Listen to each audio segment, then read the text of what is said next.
हरि ओम तत्सत। ओम नमो भगवते वासुदेवाय। वासुदेवम सर्वम श्रीहरि नमस्तुभ्यम। श्रीमद्भगवत महापुराण नवम स्कंध 13वां अध्याय। राजा निमि के वंश का वर्णन। श्री शुकदेव जी कहते हैं, परीक्षित, इक्ष्वाकु के पुत्र थे निमि। उन्होंने यज्ञ आरंभ करके महर्षि वशिष्ठ को ऋत्विज के रूप में वर्ण किया। वशिष्ठ जी ने कहा, राजन, इंद्र अपने यज्ञ के लिए मुझे पहले ही वर्ण कर चुके हैं। उनका यज्ञ पूरा करके मैं तुम्हारे पास आऊंगा, तब तक तुम मेरी प्रतीक्षा करना। यह बात सुनकर राजा निमि चुप हो रहे और वशिष्ठ जी इंद्र का यज्ञ कराने चले गए। विचारवान निमि ने यह सोचकर जीवन तो क्षणभंगुर है, विलंब करना उचित नहीं समझा और यज्ञ प्रारंभ कर दिया। जब तक गुरु वशिष्ठ न लौटे तब तक के लिए उन्होंने दूसरे ऋत्विजों को वर्ण कर लिया। गुरु वशिष्ठ जी जब इंद्र का यज्ञ संपन्न करके लौटे तो उन्होंने देखा कि उनके शिष्य निमि तो उनकी बात ना मानकर यज्ञ प्रारंभ कर दिया है। उस समय उन्होंने शाप दिया कि निमि को अपनी विचारशीलता और पांडित्य का बड़ा घमंड है, इसलिए इसका शरीरपात हो जाए। निमि की दृष्टि में गुरु वशिष्ठ का यह शाप धर्म के अनुकूल नहीं, प्रतिकूल था।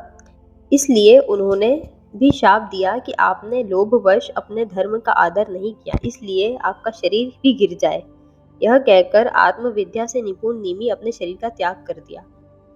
परीक्षित, इधर हमारे वृद्ध प्रपितामह वशिष्ठ जी ने अपना शरीर त्याग कर मित्रावरुण के द्वारा उर्वशी के गर्भ से जन्म ग्रहण किया।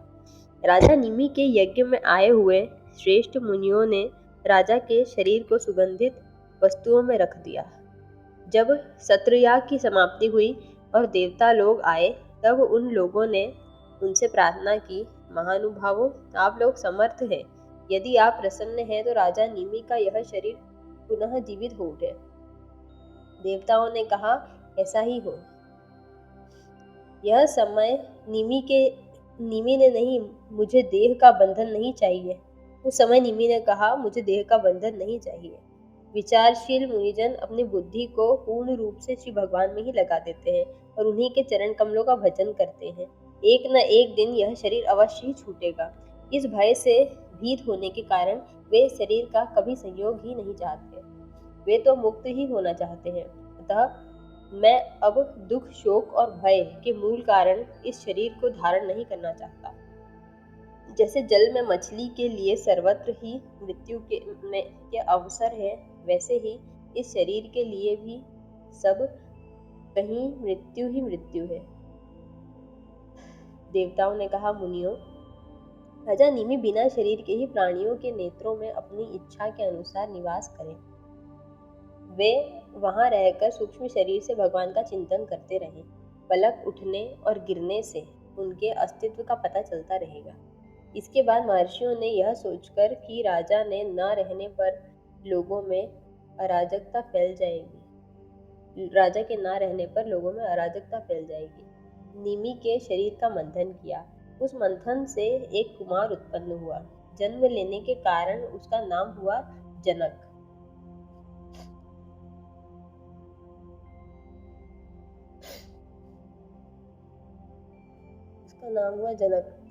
विदेह से उत्पन्न होने के कारण वैदेह और मंथन से उत्पन्न होने के कारण उसका नाम मिथिल हुआ। उसी ने मिथिलापुरी बसाई। परीक्षित, जनक का उदावसु, उसका निंदिवर्धन का सुकेतु, उसका देवरात का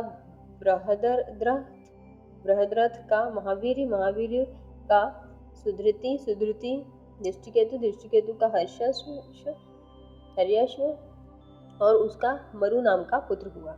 मरु से प्रतिपक के कुतिरथ से देवमीड़ से विश्रुत और विश्रुत से महाधृति का जन्म हुआ।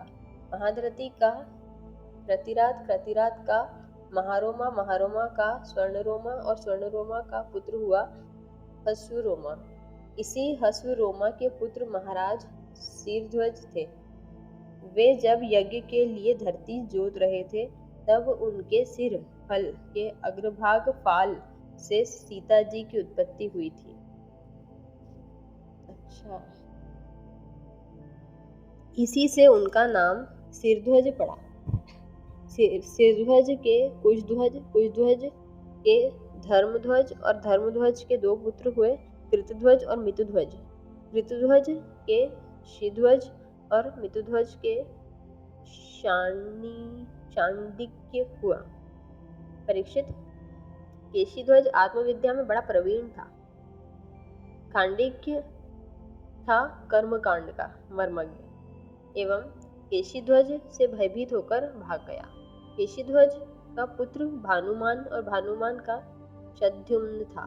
शद्युम्न ने शुचि से संद्वाज, संद्वाज से उन्द्रकेतु, उन्द्रकेतु से अज से पुरुजित, पुरुजित से अरिष्टनेमि, अरिष्टनेमि से श्रुतायु, श्रुतायु से सुपाशर्वक, सुपाशर्वक से चित्ररथ और चित्ररथ से मिथिलापति शेमधि का जन्म हुआ। शेमधि से सम्रत, सम्रत से सत्यरथ, सत्यरथ से उपगुरु, उपगुरु से उपगुप्त, उपगुप्त नाम का पुत्र हुआ। उस अग्नि का अंश था, यह अग्नि का अंश था।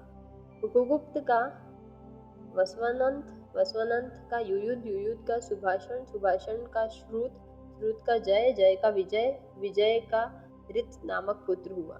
ऋत का शुनक, शुनक का वितहव्य, वितहव्य का धृति, धृति का बहुलाश्व, बहुलाश्व कृति और कृति पुत्र हुआ महावशी। परीक्षित, ये मिथिल के वंश में उत्पन्न सभी नरपति मैथिल कहलाते हैं। ये सबके सब आत्मज्ञान से संपन्न और गृहस्थाश्रम में रहते हुए भी सुख दुख आदि धंधों से मुक्त थे।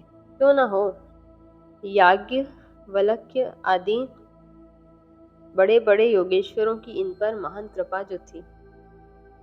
13वां अध्याय समाप्त। हरिओम तत्सत।